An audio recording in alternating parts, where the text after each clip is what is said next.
लेकिन पत्नी असाध्य बीमारी में पड़ जाए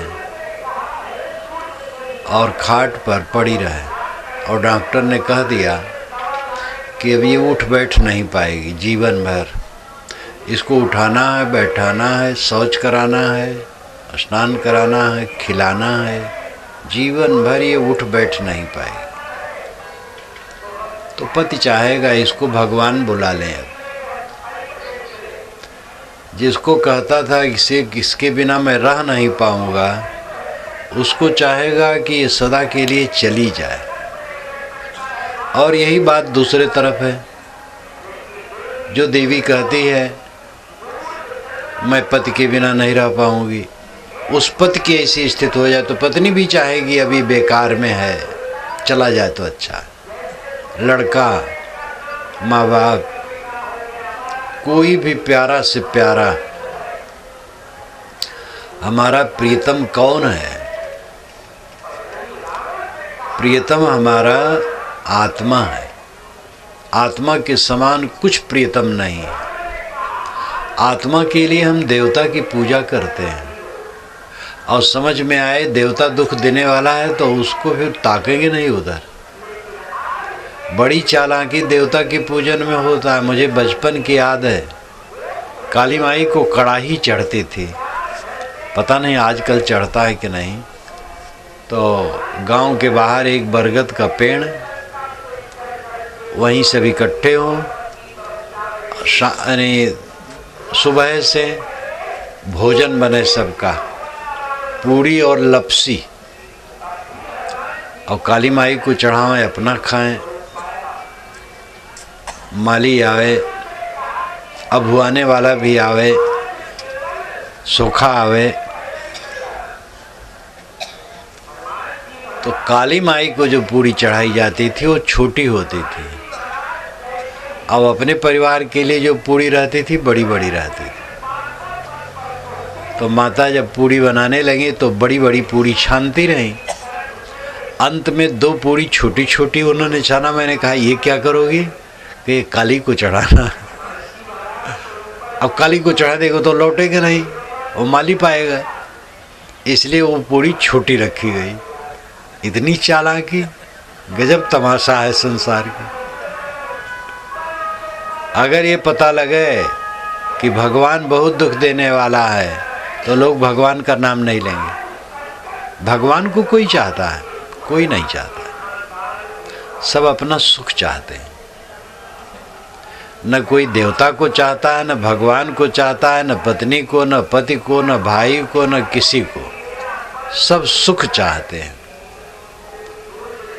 तो सुख मिलेगा कैसे? इंद्रियों से विषयों का संपर्क, हम सुख की कल्पना करते हैं उसमें कि सुख मिलता है, और ये कल्पना ही सारे दुखों को निमंत्रित करती है। जो बीड़ी नहीं पिए है कभी और नहीं पीता है, उसको बीड़ी के विषय में कभी दुख लगता ही नहीं है। इतने लोग बैठे हैं जो बीड़ी नहीं पीते हैं, बीड़ी के विषय में कोई असंतोष नहीं है, लेकिन तम्बाकू खाते हैं तो तम्बाकू के लिए असंतोष रहता है, न मिला तो खटकता रहता है। कोई शराब पीता है तो शराब के बिना दुखी है, बीड़ी नहीं पीता, बीड़ी बिना कोई दुख नहीं है। एक लड़का रोज मिलता था, कॉलोनी में रहता था, सामने पड़ जाता था, कोई फर्क नहीं पड़ता था। लेकिन एक दिन हम और वो दोनों बैठे और दोनों की नज़रों में नज़र डाल करके देखे, प्यार से मोहब्बत हो गई, और उसकी मैंने कुछ सहायता की और उसने मेरी कुछ सेवा कर दी और मीठी बात की। अब मन लग गया। अब उसको देखे बिना रहा नहीं जाता है। नहीं देखते हैं तो मन उचटता है। दोनों मिलते हैं, दोनों को देखते हैं, ये चलता है झमेला। अब उसके बिना दुख है। कुछ दिन के बाद वो मित्र उदास हो गया, मिलता नहीं, धीरे धीरे हमारा भी हो गया, अरे बेकार है, बस वो दुख घट गया। मन लगा लगा करके सब जीव रात दिन पीड़ित है। चारों तरफ मन लगा लगा करके हम दिल फेंक बने हैं, अपने दिल को फेंकते रहते हैं चारों तरफ। जब अपना दिल हम बाहर फेंकेंगे तो राम में कैसे लगेगा? बाहर काम है, भीतर राम है। ध्यान दीजिए, बाहर काम है और भीतर राम है। काम यानी कामना, ललक। दुनिया की चमक तमक देख देख करके ललक लगती है। चलते चलते किसी की बढ़िया कार देखी तो मन चल गया, ऐसे कार मेरे होती। दरिद्र बन गए। आप बादशाह हो सकते हैं। वो बाहर वाला बादशाह तो रोता है देखने भर का। देखो हमारे प्रदेश का बादशाह इस समय मायावती है और बेचारी रोती है। कल हमारे साधुओं ने अखबार दिखाया तो महेश योगी का शरीर छोटा था, उस उपलक्ष्य में देखना था तो उसमें देखा कि मायावती ने लखनऊ में भाषण किया कि अगर मेरी हत्या हुई तो कांग्रेस से पूरा बदला तुम लोग लेना। और भयभीत हैं। ये उत्तर प्रदेश के वो बादशाह हैं, राजा हैं, सुखी कहाँ हैं? क्योंकि कांग्रेस से उन्होंने केंद्र से सहायता मांगी है, ये सरकार की रक्षा अभी उसने दिया नहीं है। तो अगर मेरी हत्या बीच में हो गई तो तुम लोग उससे बदला लेना। तो सुखी कहाँ राजा होकर? साहब की साखी याद करो, चाह गई चिंता मिटी, मनुआ बेपरवाह, जिनको कुछ नहीं चाहिए सो साहनपत शाह। बादशाहों का बादशाह वह है जिसकी इच्छाएं बुझ गई। खाने बैठो तो दो बात का ध्यान रखो, एक तो सुपाच्य हो और दूसरा शुद्ध हो। शुद्ध और सुपाच्य। शुद्ध हो, शुद्ध में दो भेद हैं। एक तो शुद्ध हो, बेईमानी बदमाशी करके धोखा दे के वो चीज़ न लाई गई हो, और दूसरा सफाई से बनाया गया हो, जल छान करके, बर्तन साफ धो करके, हाथ में छल्ला मुदरी न पहन करके। ये देवियाँ ध्यान दे, ये छल्ला मुदरी बहुत पहनती हैं। अब छल्ला मुदरी पहनेगी तो उसमें गंदगी जमेगी। मानो कोई दहने में पहना है तो बाएं हाथ से सब आदमी शौच के समय धोते हैं, तो तब दोनों मिला के हाथ धोते हैं तो बाएं हाथ की दुर्गंधी उसमें जाएगी और कितनों धो मिटेगी नहीं। और उसी से आटा गूंदना, उसी से भोजन पकाना। हाथ में छल्ला मुदरी पहनना तो बिल्कुल बेकार है, किसी को भी नहीं पहनना चाहिए, स्त्री पुरुष को। तो शुद्धता से भोजन बनाया गया हो, एक तो ईमानदारी का हो या किसी ने प्रेम से दिया हो, या और शुद्धता से बनाया गया हो, ये भोजन की शुद्ध देख है। और दूसरी बात ये देखे सुपाच्य हो, जल्दी पचता हो। पकवान ज़्यादा नहीं खाना चाहिए, कभी थोड़ा खा ले ज़्यादा नहीं। मिष्टान ज़्यादा नहीं खाना चाहिए। जो कीमती चीज़ कहलाती है वो गरिष्ठ भोजन है। मेवे, पकवान, घी, ये सब गरिष्ठ है। तेल से भुनी चीज, जल्दी पचने वाला भोजन लो।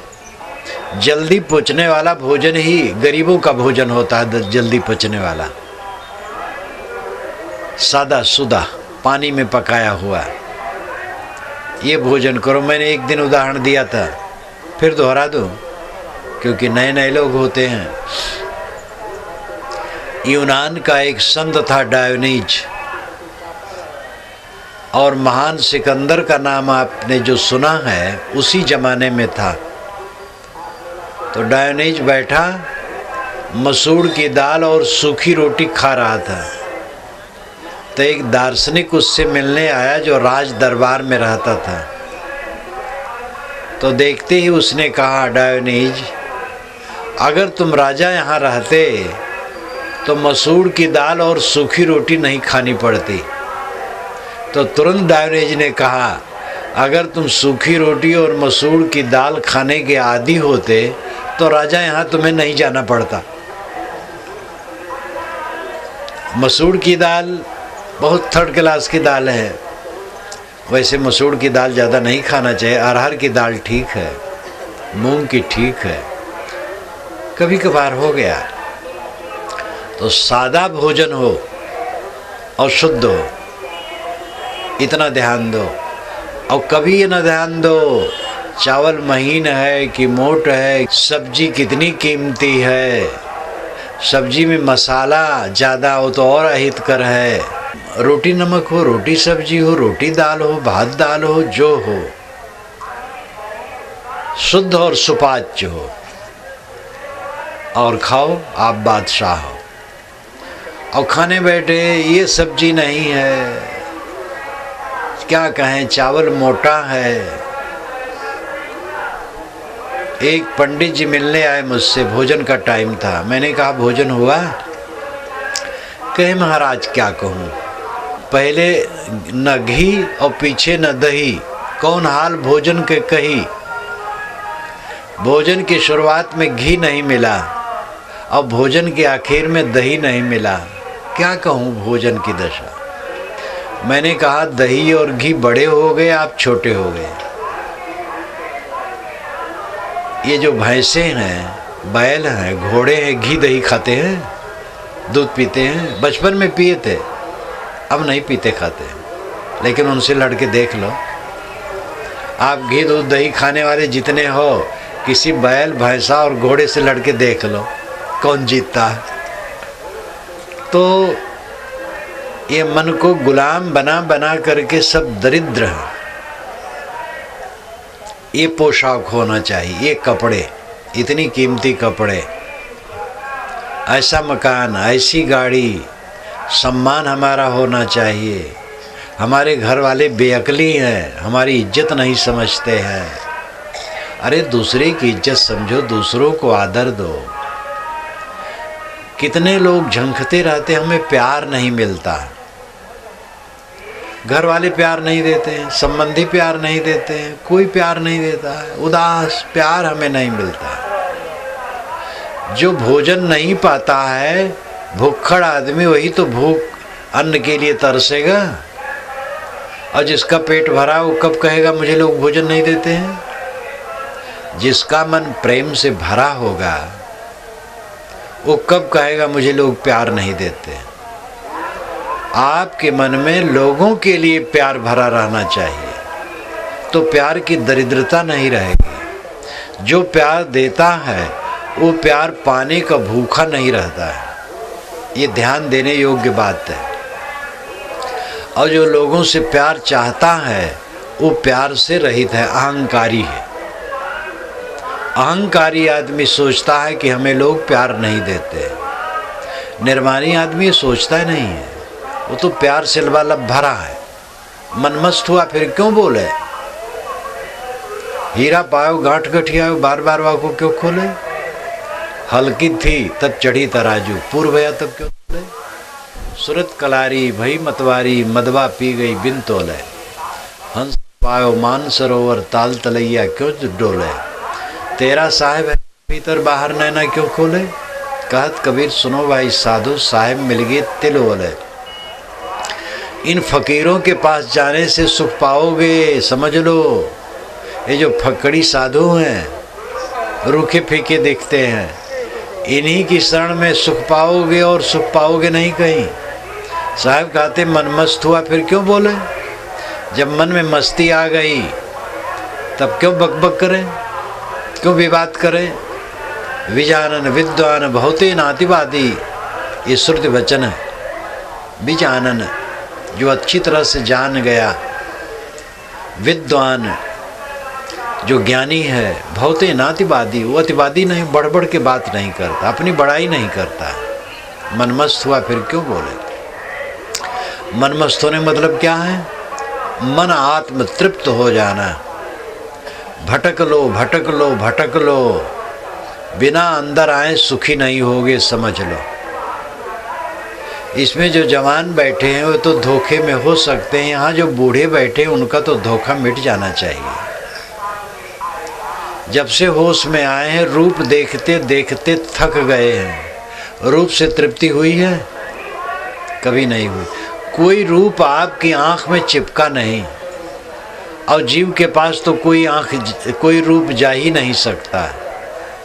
कोई स्वाद जीव में चिपका नहीं रहा, आया और गया, और जीव रुखरी ही रुखरी रह गई। कोई स्पर्श चाम तक रहा और फिर छूट गया।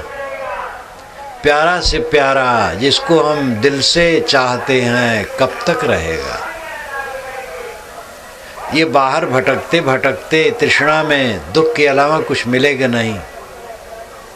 बाहर से विरक्त हो जाओ, अनासक्त हो जाओ, कहीं रहो, फुल पैंट शर्ट में रहो, धोती कुर्ते में रहो, घर में रहो। हम घर छुड़वाते किसी के नहीं।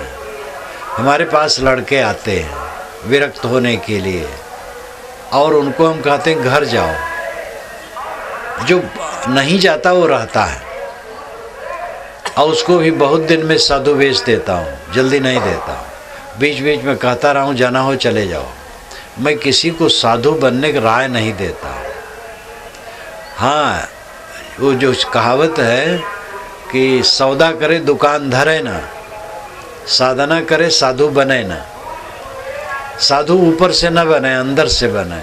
साहब ने भी कहा है साधु होना चाहिए, पक्का होई के खेल, कच्ची सरसों पेर के खरी भई न तेल। साधु होना चाहिए उन्होंने कहा, साधु बनना चाहिए नहीं कहा। होना और बनना में फ़र्क है। हम लोग कपड़ा पहन लिए बन गए हैं, लेकिन साधु है जो अंदर से हो।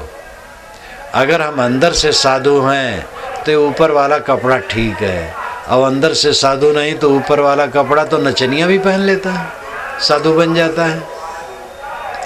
तो जिस आश्रम में हो, जिस कपड़े में हो, उसी में रहो, लेकिन दुनिया से विरक्त हो, अनासक्त हो, निष्काम हो, निर्माण हो। आप बताओ आपका क्या है? आप कहोगे वाह महाराज हमारे पास धन है, घर है, बाल है, बच्चे हैं, घर द्वार सब कुछ है। जिस दिन शरीर छूटेगा क्या रहेगा? तो लोग गमगीन हो जाते, उस दिन तो कुछ नहीं रहेगा। तो वो दिन रोज आ रहा है और एक दिन होगा, तो उस दिन को न देखना कितनी बेबूझ की बात है। किसी का यहाँ कुछ नहीं है, इस बात को दिमाग में रखो। सबसे निर्मोह हुए बिना राम में समा नहीं सकते हो। भीतर राम है, बाहर काम है। बाहर चकर मकर में जितना मन लगाओगे, वासना में बहोगे और मिलेगा कुछ नहीं। सब स्वाद आया गया, सब रूप आया गया, सब स्पर्श आया गया। एक सज्जन कहते थे, जब मेरा विचार बराबर सुनते रहे, कहे महाराज जवानी में मैं खूब भोगों को भोगा, खूब भोगों को भोगा, और मैं सोचता था मैं वार पार किए दे रहा हूँ, और थका और परेशान हुआ। आपकी वाणी से मुझे शीतलता मिली और वो सब छोड़ दिया। अब मुझे संतोष है। थक जाओ, थक जाओ, अंत में छोड़ना पड़ेगा। प्याज मिर्चा जूता खा करके रुपया दो, चाहे पहले रुपया दो। ये भी कहानी है। एक सेठ से दो आदमियों ने 100-100 रुपये उधार लिए और कहा कि 1 महीना में दे देंगे। तो एक ने तो दे दिया, दूसरा नहीं दिया। तो बीत गया साल भर, नहीं दिया। तो सेठ जी पकड़ पाए तो खम्भे में बंधवा दिए। कहे अब घर से रुपया मंगा दो तब छोड़ेंगे, नहीं छोड़ेंगे। उसने कहा सेठ जी अभी रुपये नहीं, हम छोड़ दीजिए, हम समय से दे देंगे। तो सेठ ने कहा अच्छा 100 प्याज खा लो, हम रुपये छोड़ देंगे।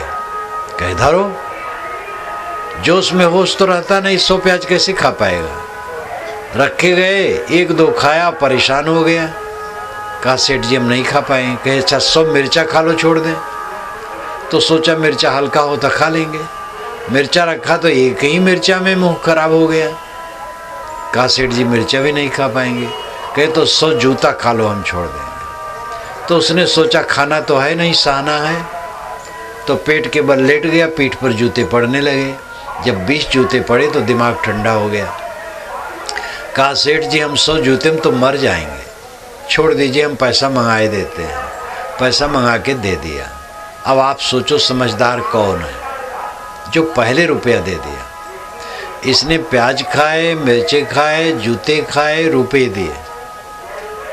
अब सोचो छोड़ना है, चाहे पहले छोड़ो चाहे पाछे छोड़ो। प्याज मिर्चा जूता खा के छोड़ो चाहे पहले छोड़ो।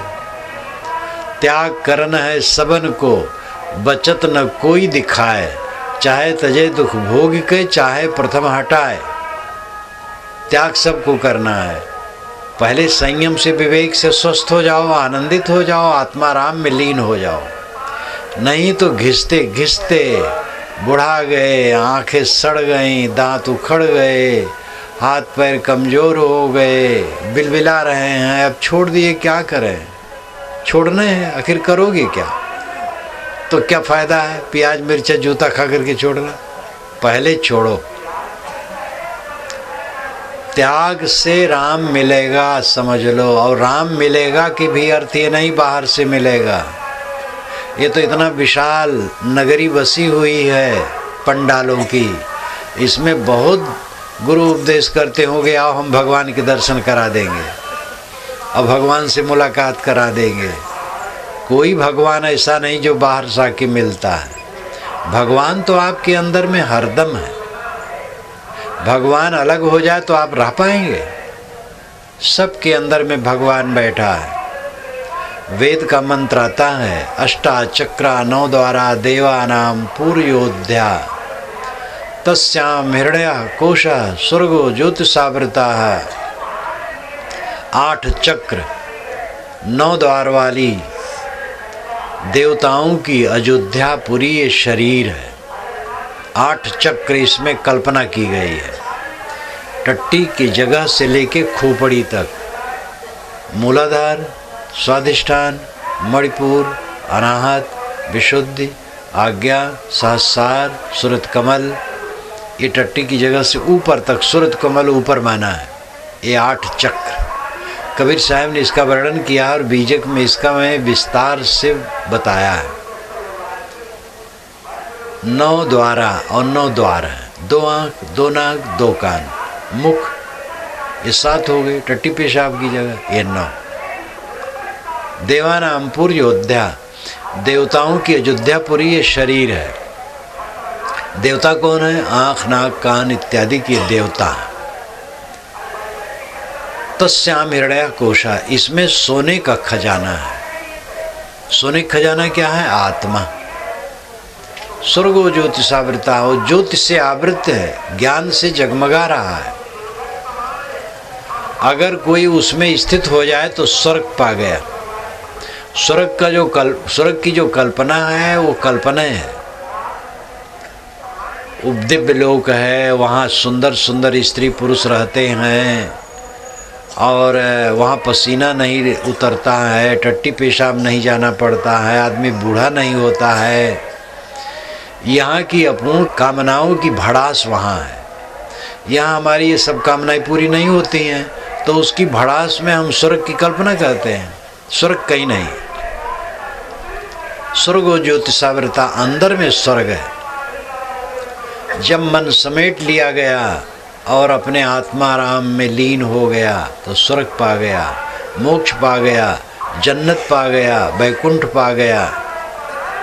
आपका आत्मधाम परमात्मा धाम है।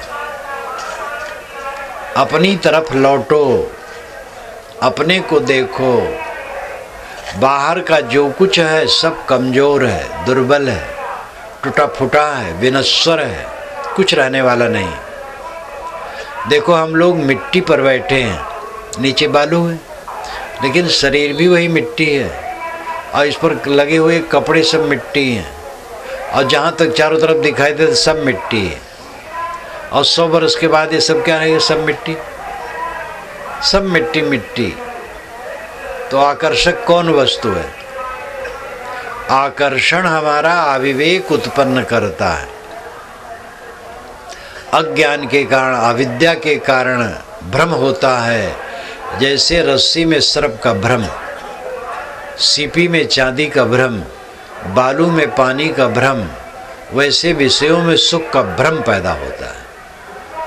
संबंधित वस्तुओं में आत्मत्व का भ्रम पैदा होता है, और ये भ्रम जब तक रहेगा तब तक राम में लीनता नहीं होगी। राम सबके अंदर में बैठा है, जो ज्ञान ज्योतित है।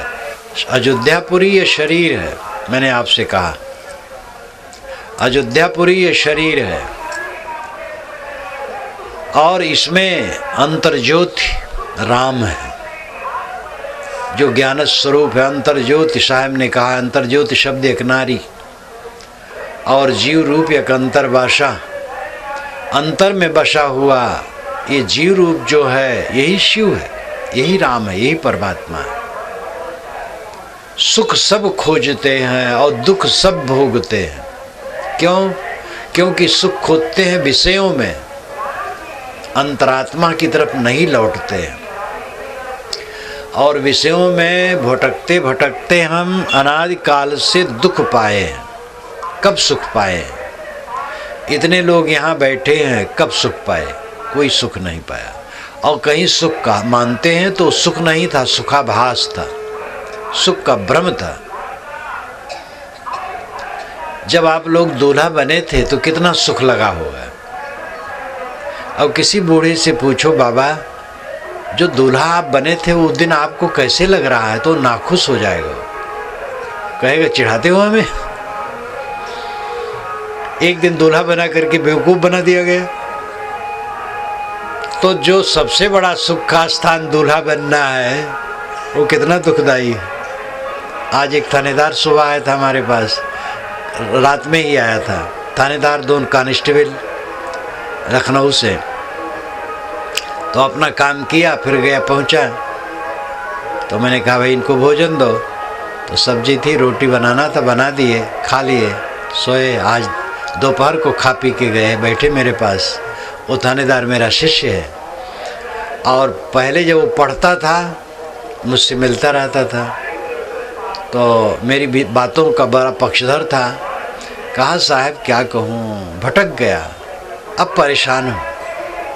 आपके पास उसी समय आ गया होता, क्या पूछना था। अब 6 बच्चे मेरे हैं और मैं परेशान हूँ। लड़कियाँ हैं, तो मैंने कहा वो तो लड़का वाला कहेगा थानेदार है तो इससे तो खूब लेना चाहिए। समझते हैं थानेदार के पास रुपया ही बरसता है, लेकिन सब थानेदार ऐसे नहीं होते। तो वो बारंबार यही रोना रो रहा था। क्या कहें, हम बहुत बेवकूफ़ी किए जो आपके साथ नहीं आए। हम के भैया बीत गया, और रोने से क्या होगा। कि महाराज जब 6 बच्चे उनको ठिकाने लगाना है, हम के घबराओ ना, सब लग जाएंगे। चिंता करके दुख पैदा करना है। समय दवाई है। आदमी घबराता है कैसे होगा, घबराए ना, धीरज धरे, समय आने से वो सरलता से हो जाएगा। ये ध्यान दो, जो आज आपको लगता है कि असंभव है, वही 4 दिन के बाद बहुत सरलता से हो जाएगा। महाराज राम जानते थे कि रावण ही सीता जी को ले गया है, लेकिन जल्दीबाजी नहीं किए, समय देखे, रुके, ठहरे। जब सब ठीक हो गया तब हमला किए। तो विवेक रखो, धीरज रखो, सब समय कट जाएगा। चिंता न करो। चिंता करोगे तो शरीर में नया नया रोग पैदा होगा, और चिंता से सारा संसार जर्जरित है। बिला वजह चिंता। पक्षी चिंता नहीं करते, बैल चिंता नहीं करते, घोड़े चिंता नहीं करते। आप इसीलिए आबाद में देखिए, शहर में चलिए, बीच सड़क में बैठी गाय आंख मूंदे पागुर मार रही है, और उसको क्या हाई ब्लड प्रेशर होगा। ये भी चिंता नहीं कि इधर से गाड़ी आ रही, उधर से गाड़ी आ रही है, वो धू धू करके सब गाड़ियां आ रही हैं, और आंख मूंदे वो पागुर मार रही है। कुत्ता रास्ते में बैठा गुमुच करके सो रहा है। सब प्राणी निश्चिंत हैं, आदमी चिंता करता है। जो संग्रही है वो चिंता करता, जिसके संग्रह नहीं वो चिंता नहीं करता। इस पर भी एक कहानी है। एक आदमी कहे महाराज मैं बहुत दुखी हूँ। एक संत से कहा महाराज मैं बहुत दुखी हूँ, बहुत चिंता होती है। तो उन्होंने कहा कि जो चिंता न करता हो उसका कुर्ता तुम्हें मिल जाए, पहन लो तो तुम्हारी चिंता भी मिट जाएगी। तो कहा अच्छा महाराज। तो वो पूछने लगा लोगों से जा कर के कि भाई आपके कुर्ता है? कहे कुर्ता तो है ही है। तो कहे चिंता आप करते हैं? कहे भाई मैं तो चिंता करता हूँ। तो छोड़ दे और खोजता रहे कि कोई कहे कि मैं चिंता नहीं करता हूँ तो उसका कुर्ता मांगूँ। तो एक महात्मा के पास गया तो कहा महाराज आप चिंता करते हैं? कहे मुझे कोई चिंता नहीं है। तो कहे महाराज आप अपना कुर्ता दे दीजिए। तो कहे मेरे पास कुर्ता ही नहीं है। तब उसको समझ में आया कि कुर्ता नहीं इसलिए निश्चिंत है, वो कुर्ता में सब चिंता है। तो कुर्ता लाक्षणिक है। कुर्ता तो साधु को भी पहनना पड़ता नहीं, कुर्ता दूसरे ढंग का अल्फी पहनते हैं, कपड़ा तो पहनते हैं। कुर्ता लाक्षणिक है, यानी चिंता जिससे होती है वो है माया। माया का दो अर्थ है। एक तो माया का अर्थ है जो बने वो बिगड़े, वो दुनिया का पदार्थ। माया का दूसरा अर्थ है मन का मोह। मन का मोह ही असली माया है। मन का मोह मिट जाए तो बाहर फिर जो बनती बिगड़ती चीज़ है उसके लिए चिंता न हो। तो मन का मोह माया है और बनती बिगड़ती चीज़ें माया है। और जिन ज़्यादा चीज़ों में मन लगाओगे तो चिंता बढ़ेगी। 100 जगह अगर मोह है तो 100 दुख है, 50 जगह मोह है तो 50 दुख है, 25 जगह मोह है तो 25 दुख है, 2 जगह मोह है तो 2 दुख है, 1 जगह मोह है तो 1 दुख है, और कहीं मोह नहीं तो कोई दुख नहीं है। जितना मोह घटेगा उतना दुख घटेगा। हमारी ज़मीन थी और सड़क निकलने वाली थी, हम घबरा गए, हमारी ज़मीन चली जाएगी सड़क में। हमने किसी भोले भाले आदमी को फुसला भाका करके समझाया और उसके नाम से रजिस्ट्री कर दी, बेच दिया और हमें लाखों रुपया मिल गया। अब ज़मीन जाए सड़क में कोई चिंता नहीं, लेकिन वो रुपया बचा रहे उसमें मन लग गया। रुपया ले जाके बैंक में जमा कर दिए, अब निश्चिंत हो गए, अब तो खाता हमारा है और मिल जाएगा। जहाँ जहाँ हमारा मन जुड़ता जाता वहीं से तकलीफ़ शुरू हो जाती है, जहाँ जहाँ से मन हटता जाता तकलीफ़ ख़त्म हो जाती है। लेकिन मजबूरी यह है कि जीवन में कहीं से जुड़ा रहना पड़ता है। एक मकान, एक परिवार, एक खेत, एक दुकान, एक कारखाना। संत महात्मा भी आखिर आश्रम उनका होता है तो आश्रम से जुड़े रहते हैं, शिष्य शाखा से जुड़े रहते हैं। आप लोगों के तो किसी के 1 बच्चा, किसी के 2, किसी के 4, कोई सूरवीर होते हैं जिसके 10-15 बच्चे हों, और हम लोगों के तो बहुत बच्चे होते हैं। हम तो अपने बच्चे गिन नहीं सकते कितने बच्चे हैं। जो हमारे विरक्त बच्चे हैं वो भी बहुत हैं, और गृहस्थ बच्चे तो हम गिन ही नहीं सकते। लेकिन इनमें अगर हम मोह करें तो दुखी हो जाएंगे। आप लोग लड़के में मोह करें, हम शिष्य में मोह करें, दोनों बराबर है, दोनों दुख पाएंगे। आप लोग घर में मोह करें, हम आश्रम में मोह करें, तो दोनों बधे हैं। दोनों को मोह छोड़ना है। और जीवन ऐसा है कि कुछ आधार लेना देना पड़ता है, उसमें मजबूरी है, लेकिन अनासक्त हो करके रहो हरदम। हरदम समझो कि ये धोखा है, अचानक यहाँ से उठ जाना है। सपना भंग हुआ, सब खत्म हुआ।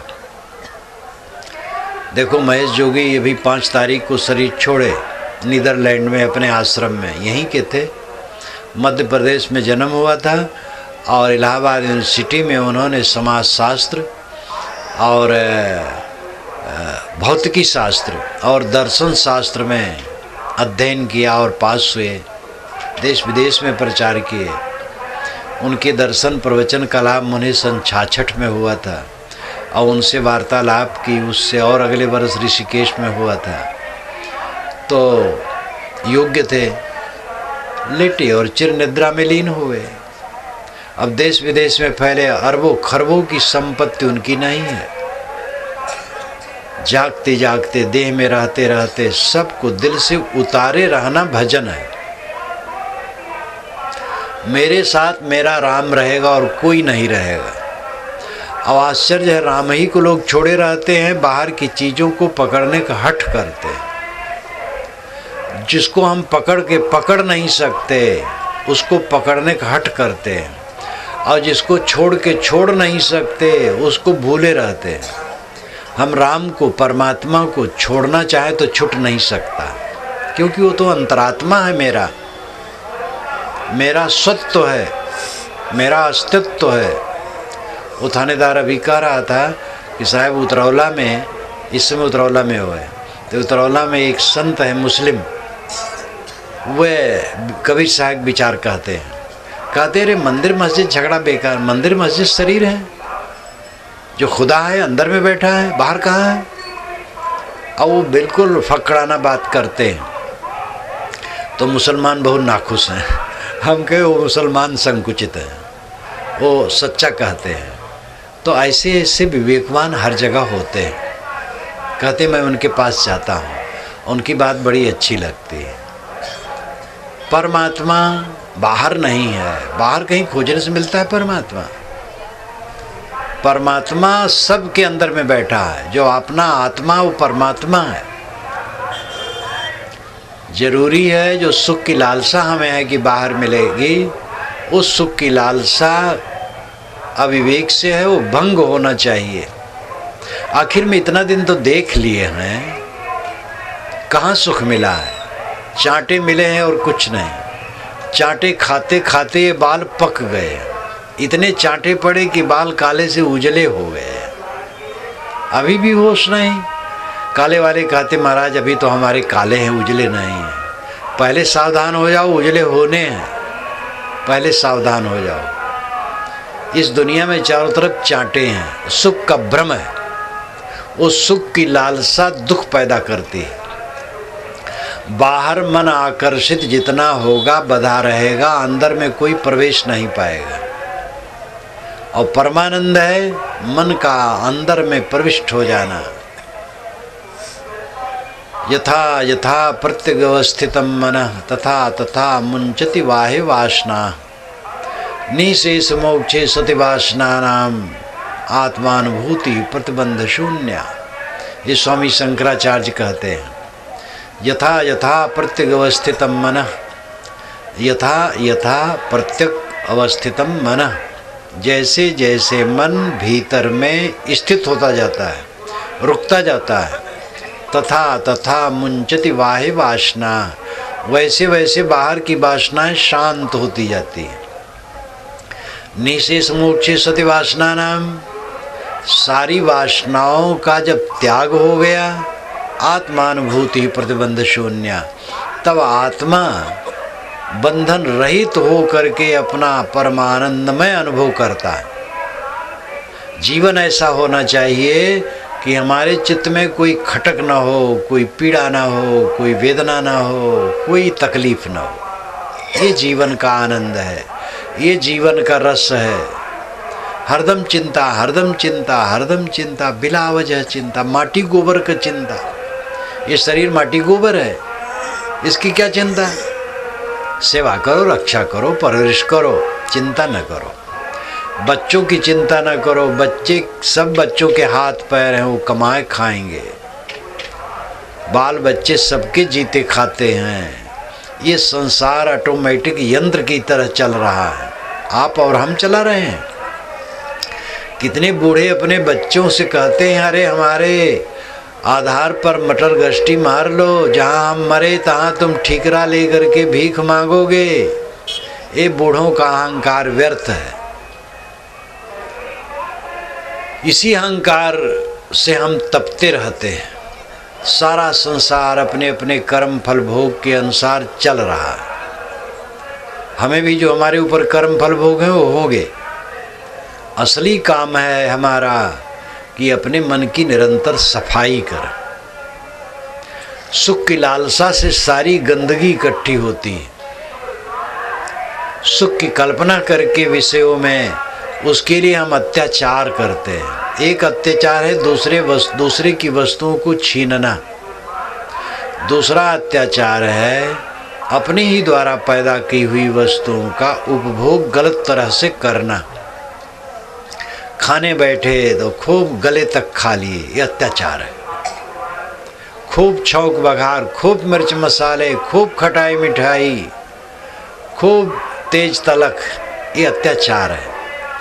काम भोग में लगे तो उसमें वार पार कर देना चाहते, अत्याचार है। ऐसे जो भी भोग में लगे उसमें सीमा पार करना चाहते, ये अत्याचार है। इससे जलने के सिवा और कुछ शांति नहीं। त्याग त्याग त्याग, सब त्याग करना सीखो। जो सुख शांति चाहें त्याग में आवें। जहाँ रहो त्याग करो। आपके त्याग से आपको शांति मिलेगी और आपके साथियों को आनंद मिलेगा। अगर आप कुछ छोड़ देते हैं तो दूसरे लोगों का उसमें परवरिश होता है और सबको आनंद आएगा। अगर आपके पास 10 रुपये हैं और 5 रखे हो, 5 छोड़ दिए, तो जो पाएगा सुखी होगा जरूर। ये उदाहरण हुआ। 5 आप 10 धरे हो, 10 रखे रहो, कोई छोड़ने नहीं कहता। लेकिन जो भोग में अति करते हो तो उसमें शरीर और मन को नष्ट करते हो और दूसरे का हक मारते हो। इसलिए त्याग की जरूरत है। पदार्थों का त्याग भी आवश्यक है। जो उपयोगी है उतना उपयोग करो, विशेष उपयोग न करो। ज़्यादा तो मानसिक त्याग है। क्रोध का त्याग, काम का त्याग, मोह का त्याग, लोभ का त्याग, ईर्ष्या का त्याग, अहंकार का त्याग, अभिमान का त्याग, ये सब त्याग की आवश्यकता है। मानसिक विकारों का त्याग होने पर फिर पदार्थों का तो त्याग अपने आप जितना उपयुक्त होता है सब होता रहता है। मन की पकड़ सबसे बड़ा दुखद है।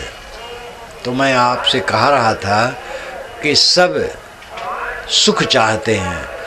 न कोई माता पिता को चाहता है, न पत्नी को, न पुत्र को, न पति को, न देवता को, न भगवान को, कोई किसी को नहीं चाहता। सुख को सब चाहते हैं। लेकिन सुख कहाँ है? सुख अपने में है। बाहर की तृष्णा छोड़ो, वासना छोड़ो, इच्छा छोड़ो, अहंकार छोड़ो, कामना छोड़ो। अंदर में अवस्थित हो, मन को आत्मलीन करो तो अनंत आनंद परम सुख मिलेगा। यही परमात्मा की प्राप्ति और निर्वाण की प्राप्ति है। इस पर ध्यान दो। इसी के साथ मैं अपनी वाणी को विराम देता हूँ।